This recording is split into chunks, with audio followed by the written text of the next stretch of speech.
نشرة المصري اليوم من القاهرة والناس، أهلا بكم وإليكم أبرز العناوين.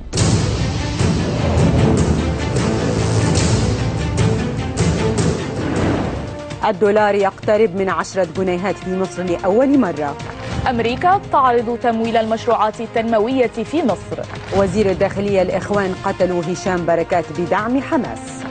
طلاق في البرلمان وعبد العال خلصوا عشان الحكومة تيجي. هيئة الاستثمار تغلق قناة الفراعين رسميا لمدة عام.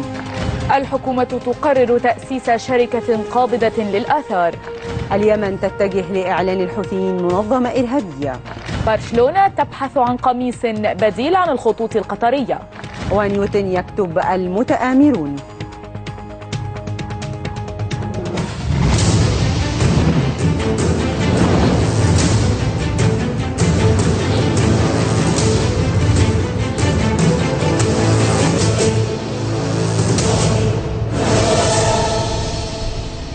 مرة أخرى أهلا بكم وإليكم التفاصيل. ارتفع سعر الدولار في السوق الموازية ل9 جنيهات و75 قرشا لأول مرة مع تفاقم أزمة الدولار، وفق ما أكدته وكالة رويترز للأنباء على لسان المتعاملين، في حين قال البنك المركزي في بيان له إنه طرح اليوم عطاء استثنائيا لبيع 500 مليون دولار، وهو الأكبر بكثير من العطاء الدوري للعملة الذي يبلغ حجمه 40 مليون دولار.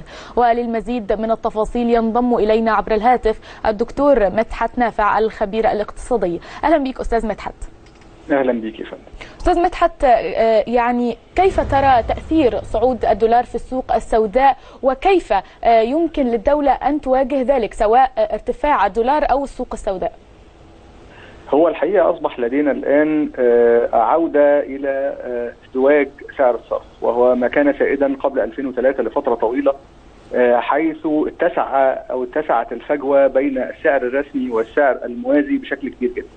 المشكلة أيضا متفاقمة نتيجة ندرة الدولار تماما، يعني السعر الرسمي ده ما تعرفش تجيب بيه دولار، وسعر السوق السوداء نفسه بتحصل فيه على الدولار بصعوبة شديدة. المشكلة الثانية ان سعر الدولار في العقود المستقبلية لمدة عام واحد فقط مستقبلي تزيد عن 10.5. إذا المستثمرون يتوقعون أن الدولار متجه إلى 10.5 أو يزيد. كل ده أنا بسميه عرض لمرض أصيل. المرض هو نقص الإنتاج ده من السلع أو الخدمات، خدمات السياحة في المقام الأول، خدمات اللوجستية وخدمات النقل طبعا، وفي مقدمتها خدمات الملاحة بتاعت قناة السويس، ثم تراجع الإنتاج بشكل كبير جدا. احنا عندنا معدل نمو الناتج الصناعي بالسالب هذا العام. سؤالي هنا لاتحاد الصناعات الذي دائما ما يطلب الحماية ودائما ما يستدعي تدخل الرئيس من أجل فرض ضرائب جمركية على السلع لحماية الصناعة المحلية، ماذا فعل اتحاد الصناعات؟ أين الصناعة المحلية لإشباع الإنتاج المحلي، الاستهلاك المحلي، ثم للتصدير من أجل توفير هذا الدولار؟ هذا من ناحية. طول ما هيفضل الفجوة كبيرة كده بين السعر الصرف الرسمي والموازي، سيتجه الجميع إلى التعامل عبر السوق الموازية، وستتفاقم الأزمة وتتفاقم المشكلة بشكل كبير جدا تصعب السيطرة عليه. هذه مشكلة يجب أن تكون أو يكون مستوى حلها أكبر من حتى محافظ البنك المركزي منفردا، لا نستطيع أن نحمله كل الأزمة. المشكلة موجودة في القطاع الإنتاجي في المقام الأول. على وجه العجلة يجب أن تكون هناك أسعار فائدة مجزية زي الشهادات الادخارية دي متوفرة للمصريين في الداخل والخارج، مفيش حاجة اسمها المصريين في الخارج فقط، لاستيعاب السوق، ثم رفع جميع القيود على السحب والإيداع من أجل طمأنة المستثمر والمحولين الذين يحولون من الخارج حتى تختفي السوق السوداء بشكل تدريجي. نعم دكتور مدحت نافع الخبير الاقتصادي، أنا بشكرك شكرا جزيلا. وانتقل الآن لضيفي في الاستوديو. أولا التحية، برحب بسيادة العميد سمير راغب رئيس المؤسسة العربية للتنمية والدراسات الاستراتيجية. أهلا بك سيادة العميد. أهلا بيكي وأهلا بيك أستاذ أمل. أهلا بيكم سيادة العميد. يعني 9 جنيه 75 قرش ارتفاع ربما غير مسبوق، ما تقييمك لتعامل أو معالجة الحكومة لأزمة صعود الدولار؟ طبعا أنا بتفق مع أن مفاجأة يعني ارتفاع الدولار مش مفاجأة. لو شفنا عقد هوائي في قطاع الاتصالات كان بيتعدى ال 11 جنيه. إذا لو أي حد تعامل أنها مفاجأة فهو يعني مش متابع المشهد كويس. ومتفق تماما مع أن الإجراءات ليس إجراءات البنك المركزي، لابد من أن الحكومة تضع قيود ومراجعة الاستيراد الغير منظم لسلع ترفيهية وفواكه وخلافه. لكن لو اتكلمت على البنك المركزي، أنا أرى بمتابعة قرارات السيد طارق عامر أراها تنتمي لطريقة المحاولة والخطأ. يعني أول ما مسك قيود على الإيداعات الدولارية ثم 250,000 ثم مليون، هذا أربك السوق. يعني الخطوات واضح انها مش خطوات حد معاه اجنده واضحه، لا، انا من وجهه نظري المتواضعه يعني بالمنطق ان تصرفات السيد طارق عامر تحوي ميثودولوجي او طريقه المحاوله والخطا، ولكن المحاوله والخطا لا تصلح في قطاع هام جدا مثل قطاع العمله. الرئيس عبد الفتاح السيسي استقبل اليوم رئيس بنك الاستيراد والتصدير الأمريكي فريد هوكبر بحضور سفير الولايات المتحدة الأمريكية بالقاهرة بمقر رئاسة الجمهورية، وتناول خلالها الرئيس بحث مساهمة البنك والشركات الأمريكية في تمويل المشروعات التنموية بمختلف القطاعات لدعم الاقتصاد المصري، فيما أكد رئيس البنك الأمريكي اهتمام بلاده باستقرار مصر كركيزة لأمن واستقرار المنطقة، واستعدادهم لتمويل وتسهيل الصادرات الأمريكية لمصر من السلع والخدمات، فضلا عن تقديم قروض مباشرة. اللواء مجدي عبد الغفار وزير الداخلية أعلن مسؤولية جماعة الإخوان الإرهابية عن اغتيال المستشار هشام بركات النائب العام السابق، باعتراف الكوادر التي شاركت في ارتكاب الحادث وفي الحوادث الأخرى. وقال في مؤتمر صحفي إن حركة حماس متورطة في الحادث بالتخطيط وتدريب الإخوان على كيفية الرصد، فيما نفى وزير الداخلية ما ذكرته وكالة رويترز حول احتجاز الأجهزة الأمنية الشاب الإيطالي جوليو ريجيني لمدة 7 أيام قبل وفاته. ولمزيد من التفاصيل معنا على الهاتف الأستاذ عمر حسنين مدير تحرير المصري اليوم. برحب بك أستاذ عمر. أهلا بحضرتك والسادة المشاهدين. أهلا بك أستاذ عمر، نود الاطلاع من حضرتك على أبرز ما جاء في مؤتمر وزير الداخلية اليوم.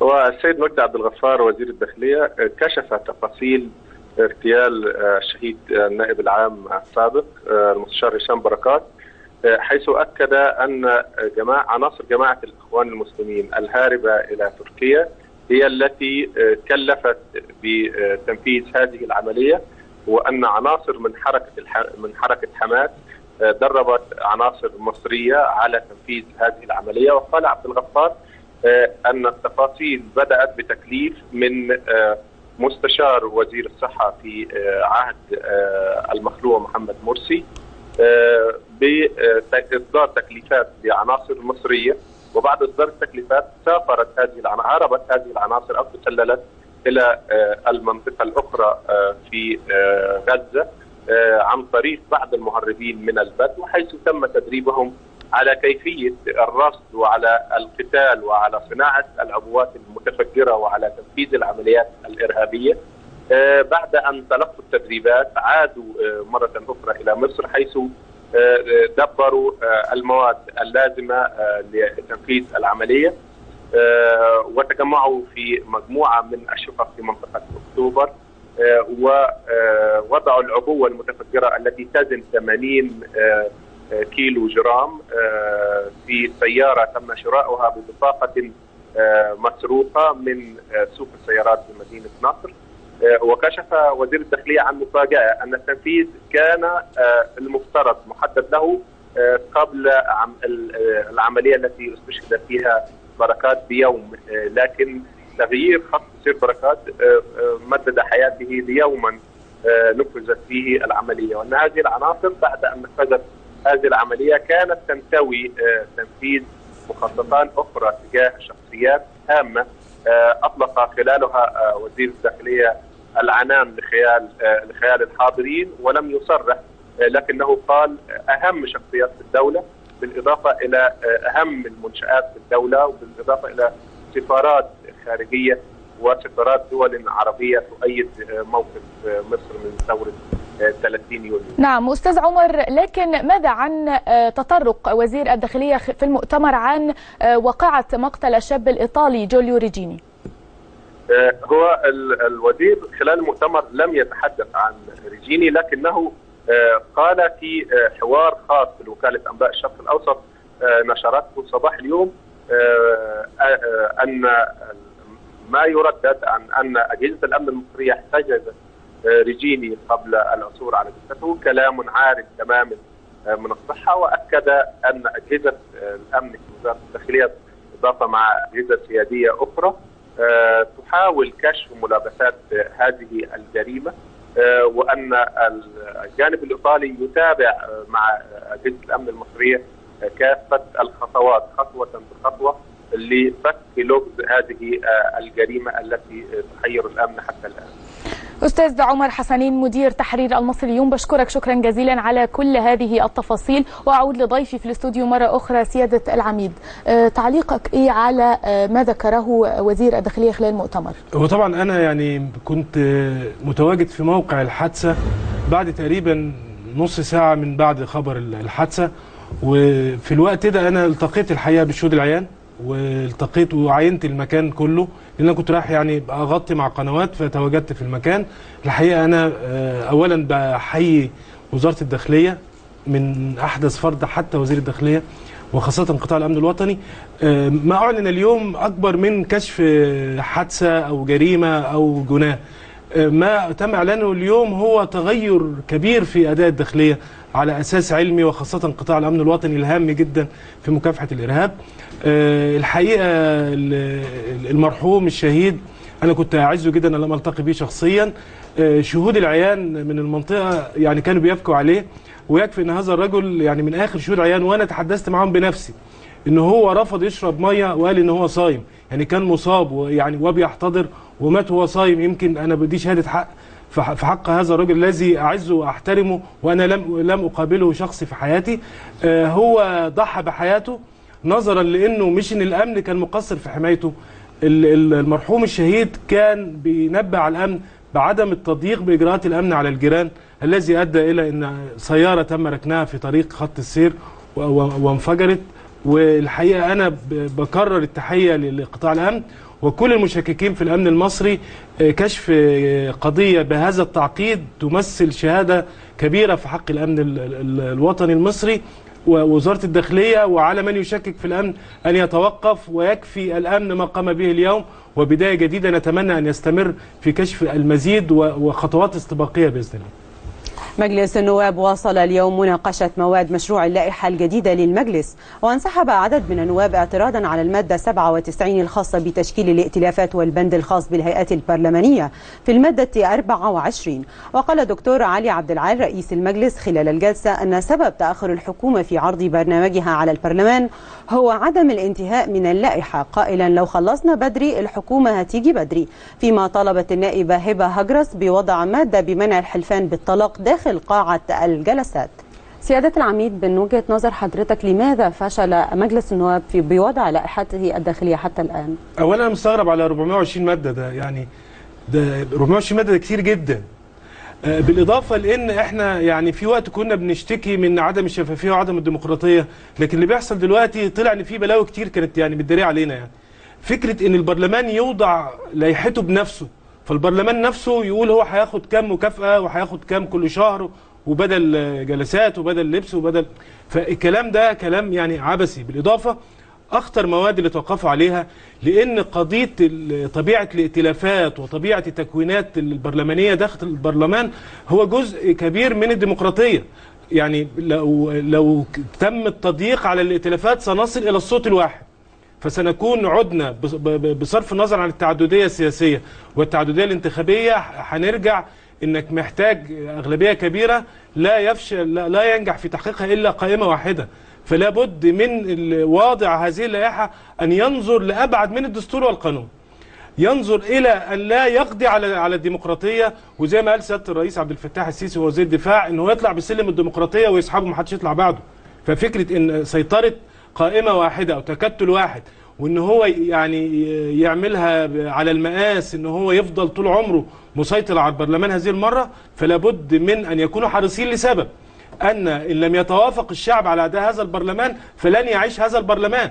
وأخطر ما في الموضوع أن البرلمان عندما يسقط لا يسقط منفردا، فعلينا جميعا وعلى أعضاء البرلمان أن ينظروا لمستقبلهم السياسي ومستقبل هذا الوطن السياسي.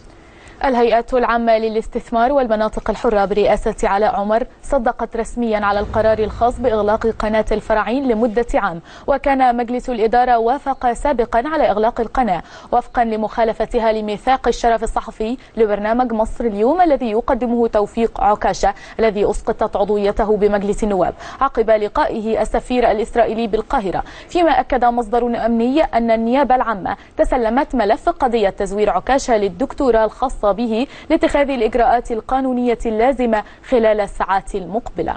سيادة العميد، يعني ما حدث مع النائب السابق توفيق عكاشة ربما أعاد ثقة بعض المواطنين إلى المجلس، ولكن هل من الممكن أن يثير تخوف باقي نواب البرلمان؟ لا، ما احنا عايزينه يثير تخوفهم الحقيقة، يعني ده حاجة مش وحشة، لأن إن كان سقط عكاشة فهناك كذا عكاشة يعني على نفس الطريقة جوه البرلمان.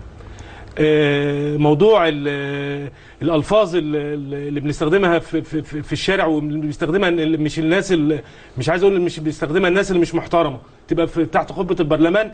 التشكيك في ثوره يناير، عدم الاعتراف بثوره يناير، العضو اللي ما اعترفش بثوره يناير وثوره 30/6 لابد من اسقاط عضويته. يعني لا يقل عن مقام به توفيق عكاشة.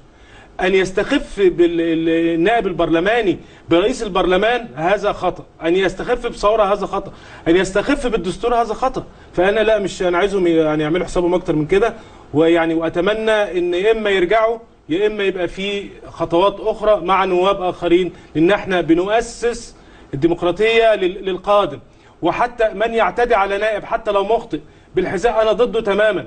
فكرة إن إحنا نوصل ده وتبقى أساس بعد كده في الممارسة الديمقراطية فهذا خطأ، لابد من العقاب الجميع دون تمييز.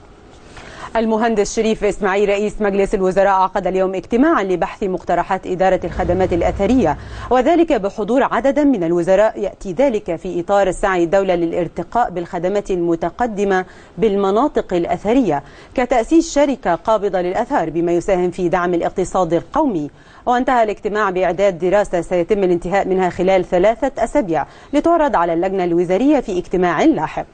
في خطوة جديدة لمحاربة العناصر الإرهابية بشمال سيناء، قال العميد محمد سمير المتحدث العسكري إن قوة الجيش الثاني الميداني تمكنت اليوم من قتل 5 عناصر إرهابية عثر بحوزتهم على بنادق آلية وخزن طلقات وعدد من الأجهزة اللاسلكية، فيما استشهد جنديان وأصيب آخر نتيجة لانفجار عبوة ناسفة بمدرعة للشرطة. كما استشهد أحد المسعفين فور وصوله لمستشفى العريش العام بعد إطلاق النار عليه لمنعه من إنقاذ الجنود.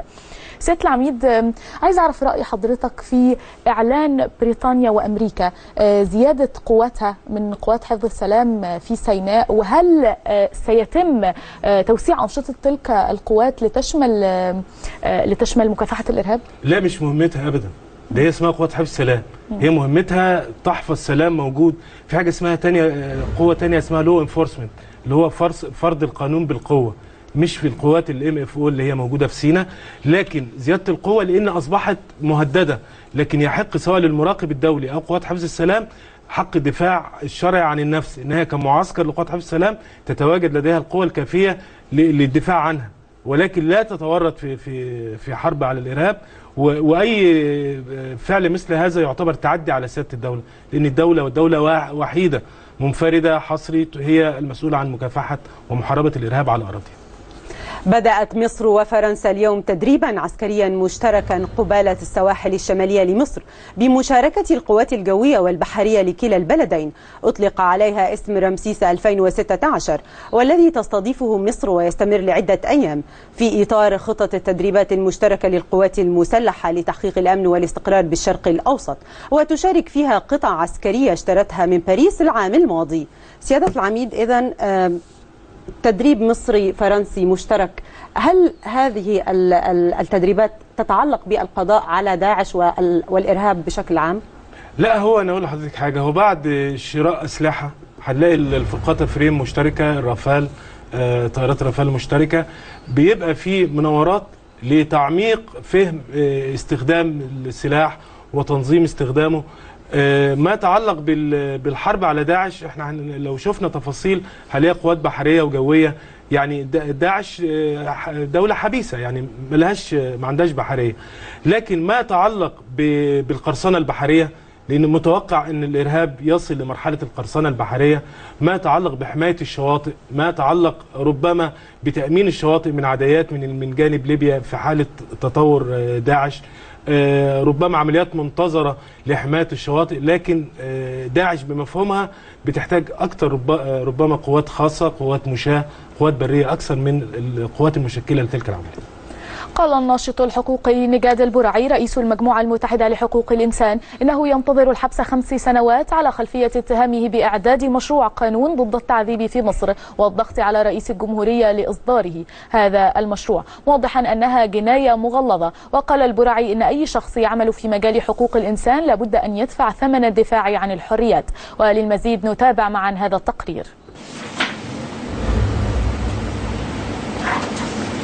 بتحقق معايا بقالي حوالي 6-7 أشهر، وانا كنت متوقع هذه النتيجه. ما كنتش متوقع طبعا ان انا شخص خطير للدرجه دي، يعني انا كنت متوقع بس حاجات خفيفه، يعني تلقي تمويل مش عارف ايه، انما يعني انشاء جماعه غير شرعيه واعتبار مكتب محاماه معروف وعريق في البلد من عشرات السنين انه كيان غير شرعي، ده شيء يعني يخلي الواحد يضحك. يعني في زمن الضحك بيه بقى صعب، بس خلاص يعني ده اللي حصل وهنواجهه.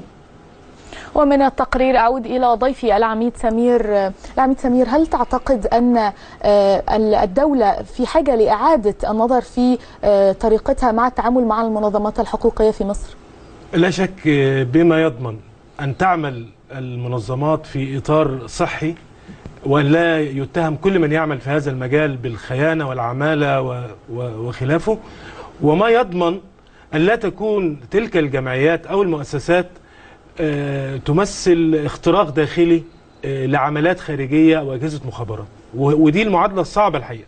يعني انك تمنع سهل، انك تحبس سهل، لكن انك توصل ان منظمات المجتمع المدني في كل الدول جزء من مكونات الدولة، يعني هي والأحزاب السياسية ومؤسسات الدولة. يعني ما نقدرش ان الدولة تعيش بدون منظمات مجتمع مدني.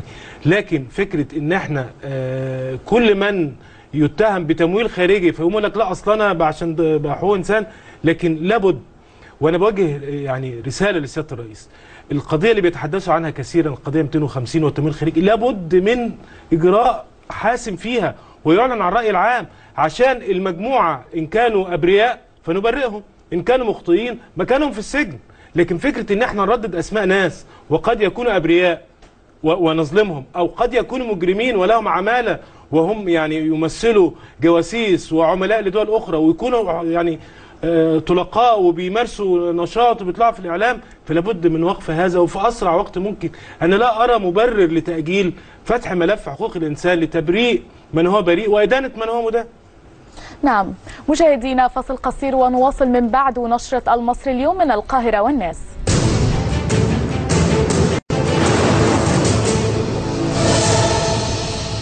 عودة لنشرة المصري اليوم من القاهرة والناس. نائب رئيس المجلس التنفيذي لحزب الله اللبناني قال أن من اعتبر حزب الله إرهابيا سيكتشف أن ذلك سيضر به أولا، لافتا إلا أن حزبه لن يساوم على كرامته. وفي سياق متصل اعتبر وزير الخارجية الإيراني محمد جواد ظريف أن قرار وصف حزب الله بالإرهاب لا قيمة له، وقال أن الحزب هو المنظمة الوحيدة التي تدافع عن وحدة الأراضي اللبنانية. سيادة العميد، هل نعتبر هذه التصريحات هي رسالة تهديد لكل من صنف حزب الله بالإرهابي؟ يعني هي الرسالة نفسها بتقول ان هو إرهابي. يعني لما يقول أي حد صرح بأن احنا إرهابيين سيضر، طب انت ايه اللي ليك في السعودية؟ بالإضافة لأن في فيديوهات طلعت لأحد أعضاء الحرس الثوري الإيراني وهو بيدرب اليمنيين في اليمن على عمليات إرهابية في الرياض وعلى الحدود. فهو ثابت، يعني بصرف النظر عن العداء المتبادل ما بين إيران والمملكة العربية السعودية، ضلوع الحزب الله في اليمن وتهديده للسعودية واضح.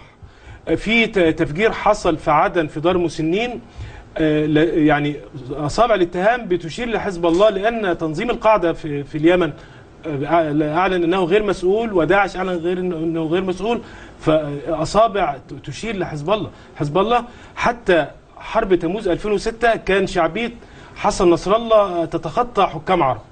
بعد حرب تموز 2006 انحرف تماما وأصبح شوكة في خاصرة العرب، لأن لبنان تعتبر خاصرة العرب الشمالية، شأنها شأن اليمن خاصرة الجزيرة العربية الجنوبية. فتحول حزب الله إلى معطل للديمقراطية في لبنان. اغتيال رفيق الحريري واتهام حزب الله فيه، أكيد ما كانش في حد له مصلحة. فإن تحدث عن أنه يحافظ على وحدة الأراضي اللبنانية فليخرج من المشهد ويورينا هل سينقسم اللبنانيون. يعني أعتقد أن حزب الله لابد أن يراجع نفسه. إيران لن تنفعه، وخاصة أن لبنان هو محيط عربي بصرف النظر عن مكوناته إن كانت شيعية أو علوية أو درزية، ولكنه محيط عربي، ولن يسمح العرب بأن تتحول لبنان إلى شوكة إيرانية في ظهر العرب في أرض غالية، أرض لبنان وأرض الشام بشكل عام. مجموعة الرياض للمعارضة سوريا رفضت ما وصفته بمحاولات الضغط عليها عبر دعوة أطراف جديدة لحضور الجولة المقبلة من مفاوضات جنيف، فيما نوهت برفض الحديث عن حكومة جديدة بدل الهيئة الانتقالية. وأكدت وزارة الدفاع الروسية استعدادها لتقديم المساعدة فيما يتعلق بتأمين سلامة قادة المعارضة في سوريا.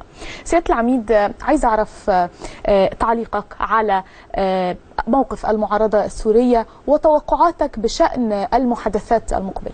أولا القضية السورية رجعت من جنيف 3 والقرار 222/64 و22/54 و22/68 إلى القرار 21/18 اللي كان في جنيف 1 في 2012، لأن الروس حولوا الموضوع بدل من كيان انتقالي ذو صلاحيات موسعة ينتقل بحكومة تحوي الجميع ويكون خارج منها نظام بشار الأسد، تحول إلى وقلتها قبل كده هو تفاوض بخصوص إدارة صراع. أما ما يتعلق بحماية كيانات فهذا عبث من الجانب الروسي، لأن هم 104 كيان يتبعون المعارضة بكافة الأطياف، يعني من أحرار الشام وجبهة النصرة وحتى آخر فصيل، يعني مفوضين رياض حجاب رئيس هيئة التفاوض السوري. هو الروس جابوا 30 كيان من خارج الموضوع ده، ناس موظفين في نظام الأسد ومضوهم وعملوا ائتلافات، بيقول لك يحميهم. طب تحميهم من مين؟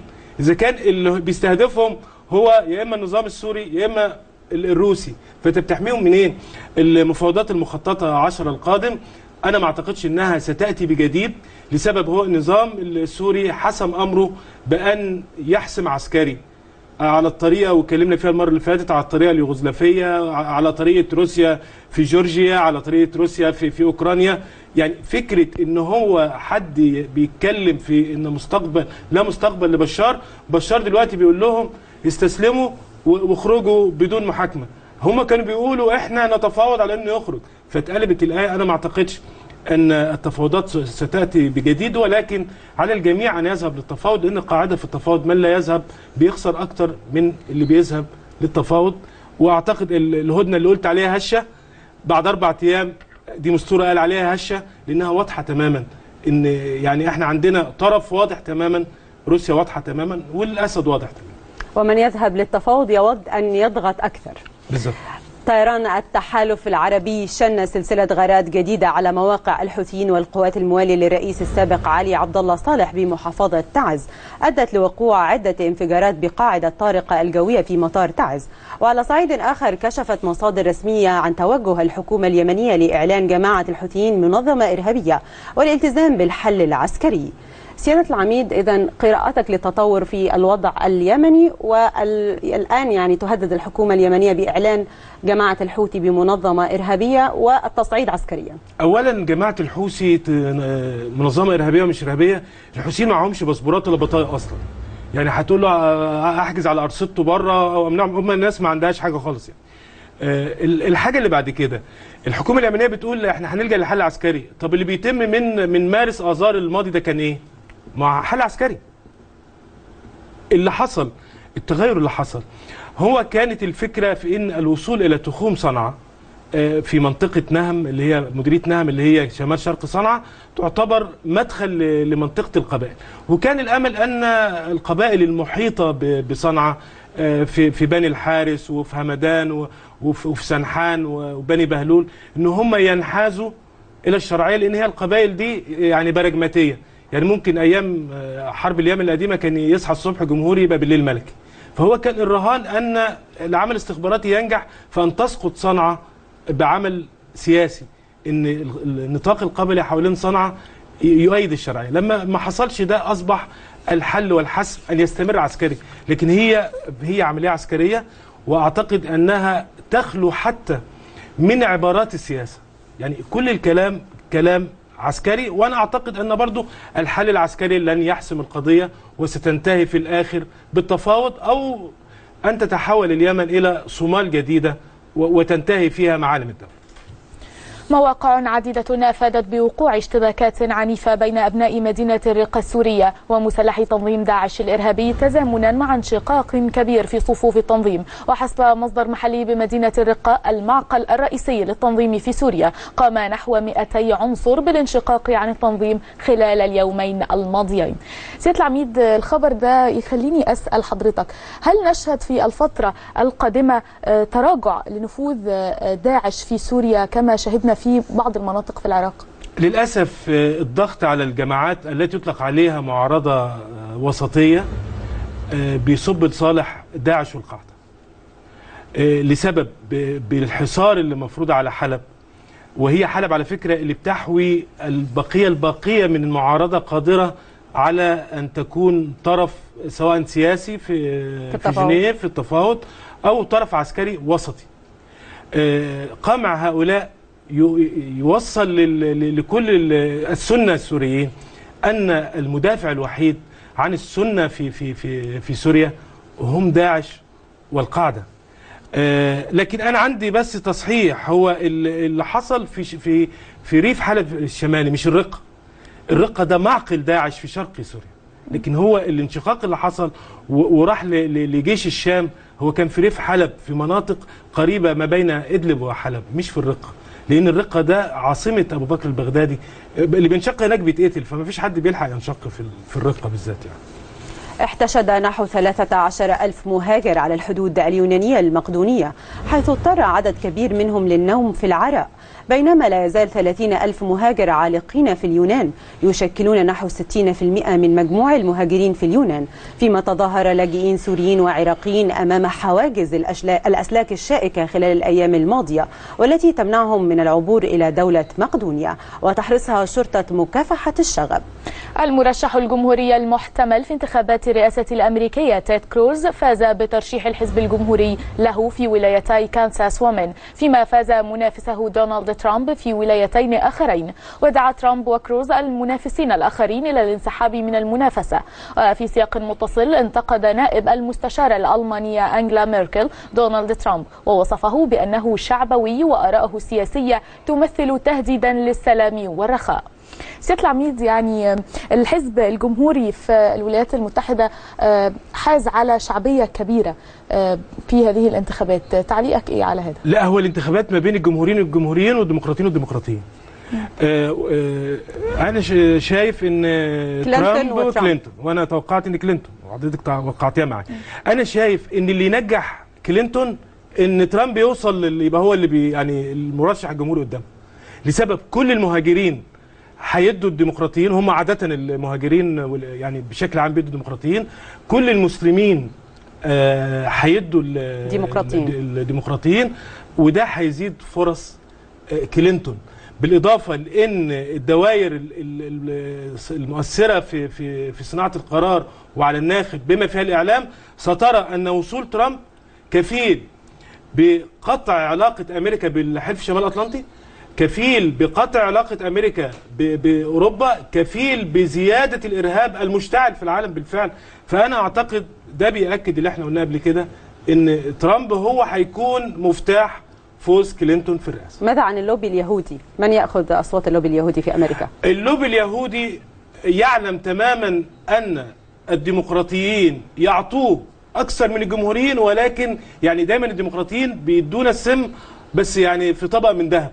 يعني احنا دايما نقول احنا الديمقراطيين بنكسب معاهم، لكن احنا كسبنا ايه؟ يعني احنا 8 سنين من اوباما ما لم تتحرك القضيه الفلسطينيه، اليمن بيروح مننا، ليبيا بتروح مننا، لكن عاده اللوبي اليهودي بيرى ان تفجر الموقف في العالم هيكون ضد اليهود، فيحافظ دائما على نظام يبدو أنه يتحلى بقبول الآخر، ولكن في الآخر سواء أمريكا أو إسرائيل ماشية بمخطط واضح جدا يعني المصلحة لليهود والأمريكان فوق كل مصالح العالم بما فيها أوروبا وبما فيها روسيا. نادي برشلونة يبحث عن عقد رعاية جديد بعد تذبذب المفاوضات مع الخطوط الجوية القطرية، سعيا للتوقيع على عقد ينافس أعلى العقود الدعائية ويقدر ب60 مليون يورو. وذكرت تقارير إعلامية أن شركة بيبسي تبدو قريبة جدا من التوقيع مع برشلونة. ويعد نادي مانشستر يونايتد صاحب أكبر صفقة مالية ب71 مليون يورو سنويا، يليه نادي تشيلسي الإنجليزي ب55 مليون يورو. والآن إلى فاصل ونواصل بعده نشرة المصري اليوم من القاهرة والناس.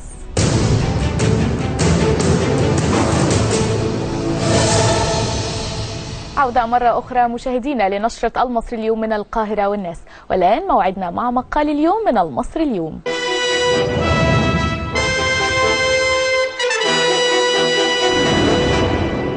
تحت عنوان المتآمرون، كتب نيوتن في عدد اليوم من المصري اليوم عن غرق المصريين في نظرية المؤامرة الكونية ضد مصر، وأن العالم بات لا يفكر إلا بحلم سقوط مصر، حتى أصبح كل أجنبي يعيش بمصر متآمر، وكل مصري يتعامل معه فهو خائن. وقال أن زيارة الرئيس عبد الفتاح السيسي لليابان للتعرف على تجربتها الرائدة في التنمية الشاملة من دولة اعتبرت أن العالم عدو لها، إلى أن أدركت بعد هزيمتها أنها لن تعيش بدون شراكة مع الجميع، خصوصا الدول المتقدمة القوية. وتحت عنوان الانهزاميون، يكتب محمد أمين في عدد الغد من المصري اليوم عن ما وصفه بظاهرة الانهزاميين الذين يبيعون الفكر الانهزامي ويروجون له بأن مصر على حافة الانهيار، ويشككون في كل الجهود والإنجازات ويثيرون الإحباط في كتاباتهم التي تهدم الوطن، متسائلا ما مصلحة هؤلاء في تكسير الروح المعنوية وإشاعة روح الانهزامية وإشاعة الفوضى. ومن هنا أتوجه إليك بسؤال سيادة العميد، إلى أي مدى تتفق مع كاتب المقال؟ لا، أنا أتفق معاه وأزيده من الشعر بيت. المثقفين والنخب دورهم إن هم يكونوا ضمير الأمة، وهم اللي يصيغوا حلم الأمة ومستقبل الأمة. لما أبقى أنا نخبة أو كاتب أو مثقف، مش قضيتي إن أنا أخلي بالي عشان البلد بتقع، قضيتي إن أنا أقول إزاي البلد ما تقعش. يعني قضيتي إن أنا أطرح الحل، مش قضيتي ان البلد هتقع وقابلوني لو ما وقعتش. ده كلام، عشان كده انا قلتها قبل كده وهقولها تاني. مصر بتعاني مشكله كبيره في النخب والمثقفين، وان الشعب هو اللي دايما بيدفع اخطاء النخب والمثقفين. النخب والمثقفين هم اللي اتوا بجماعه الاخوان المسلمين للمشهد، ولما جماعه الاخوان المسلمين ما ادتهمش جريوا الحقنا يا شعب، الحقنا يا جيش. وبدا من امبارح يعني برضو ناس تتكلم، برضو مثقفين، برضو نخب بتتكلم في عودة وصالحات وكلام من هذا القبيل. الشعب لن يسمح مرة أخرى باختطاف الدولة. الشعب لن يسمح بمن يقول أنا مؤمن بثورة 30/6 بس مش مؤمن ب3/7. اللي يؤمن بثورة 30/6 يؤمن بالثورة كاملة والمسار الديمقراطي التي تترتب عليها. فأنا أتفق مع الأستاذ محمد أمين تماما، وأتمنى أن في مثقفين شرفاء وفي إعلام شريف. أنا بقولش الكل، مش بنعمم، لكن الحقيقة نحتاج المزيد من أداء المثقفين، وخاصة أصحاب التأثير سواء من إعلام لصحافة مقروءة مكتوبة مرئية، في أن هم يكونوا سبب في عودة الوطن وليس إحباط هذا الوطن.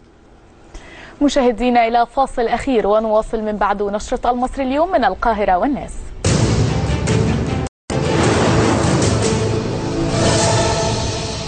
عودة لنشرة المصري اليوم من القاهرة والناس، والآن موعدنا مع صندوق الدنيا من المصري اليوم.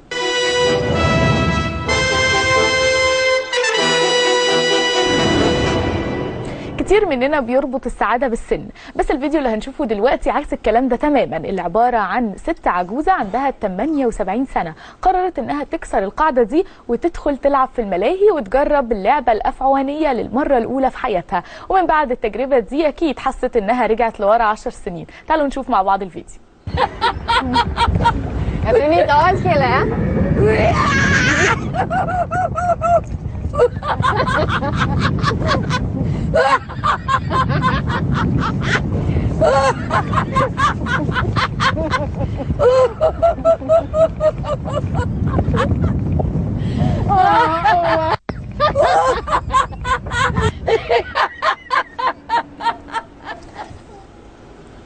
فعلا السعادة قرار. أما الفيديو اللي هنروح له دلوقتي فيه نوع من السعادة كمان، بس المرة دي لشخص مغامر جدا قرر أنه ينط من أعلى مكان في استاد بجنوب أفريقيا وبأطول حبل في العالم، والغريب أن البهجة كانت واضحة عليه. تعالوا نشوف مع بعض.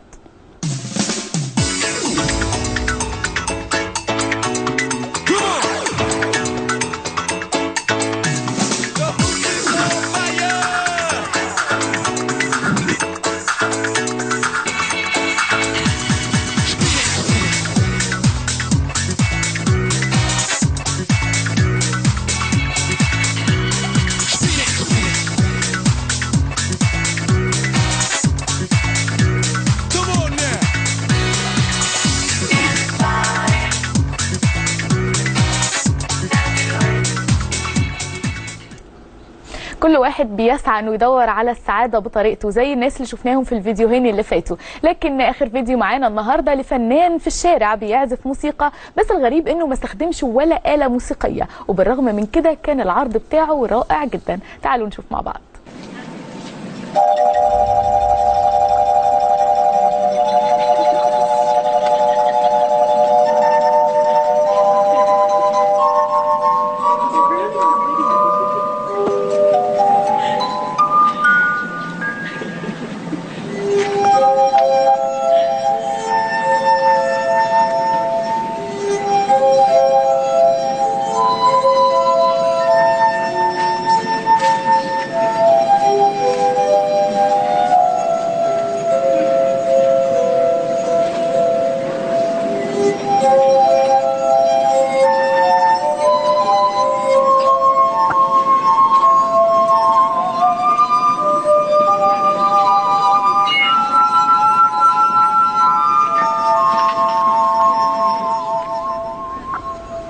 ودلوقتي نتعرف على حالة الطقس.